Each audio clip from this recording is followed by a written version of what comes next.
Hello everyone, this is Shikha Srivastava from mathematics farm. आज हम लोग क्या पढ़ेंगे?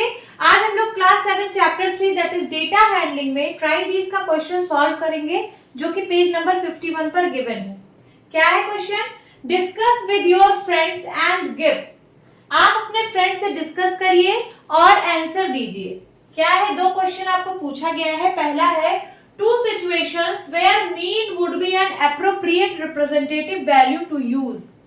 आपको टू सिचुएशंस बतानी है जहां पे मीन की वैल्यू एक अप्रोप्रिएट रिप्रेजेंटेटिव वैल्यू है।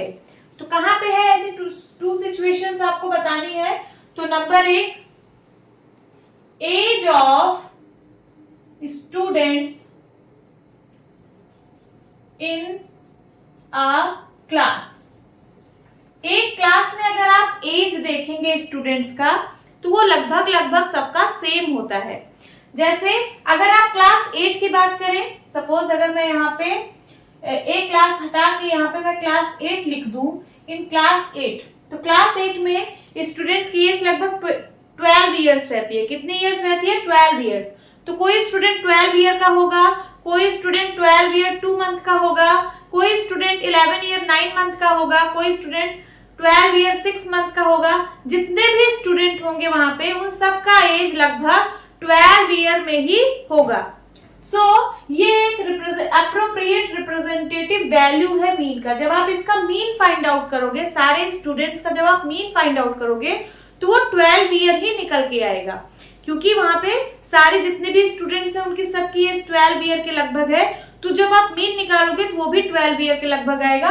तो इसका मतलब ये जो सिचुएशन है, यहाँ पे जो मीन निकल के आ रहा है, बिल्कुल अप्रोप्रिएट रिप्रेजेंटेटिव वैल्यू निकल के आ रही है। तो ये एक एग्जांपल हो गया। And number B example, weight of cement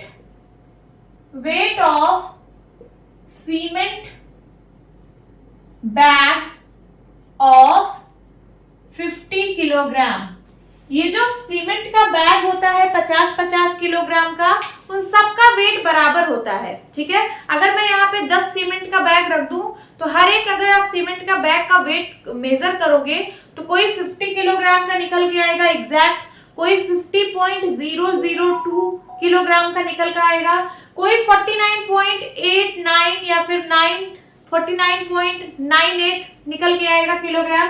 तो लगभग सारे जितने भी सीमेंट के बैग होंगे 50 किलोग्राम के, उन सब का वेट लगभग 50 ग्राम के बराबर होगा। तो यहाँ पे भी जब आप इसका मीन निकालोगे तो वो 50 किलोग्राम ही आएगा।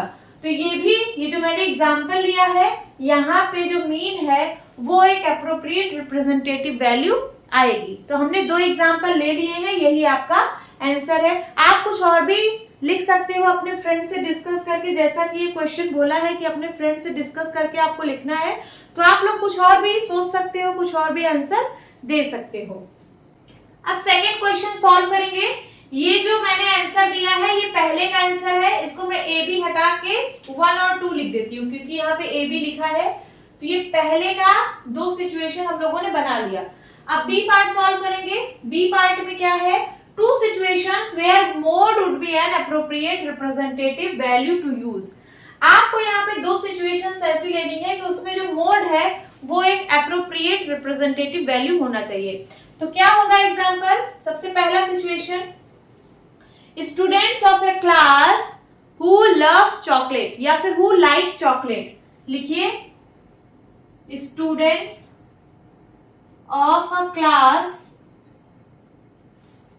who like chocolates।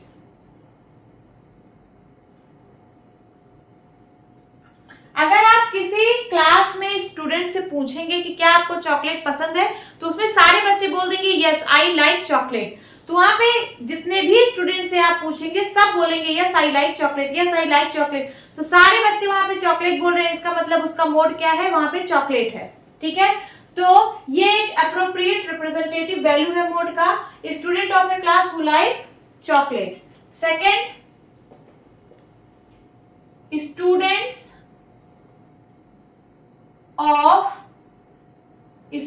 Of play group who love to watch cartoons. अगर आप किसी प्ले ग्रुप के स्टूडेंट से पूछेंगे कि क्या उसको कार्टून पसंद है, तो सारे बच्चे बोलेंगे यस आई लव कार्टून। तो यहाँ पे भी मोड आपको एक एप्रोप्रिएट रिप्रेजेंटेटिव वैल्यू देगा। तो क्या है situation? Students of play group who love to watch cartoon. Okay, so hope students आपकी क्लास अच्छी लगी होगी। मिलती हूँ अपने नेक्स्ट वीडियो में, तब तक के लिए बाय बाय, टेक केयर।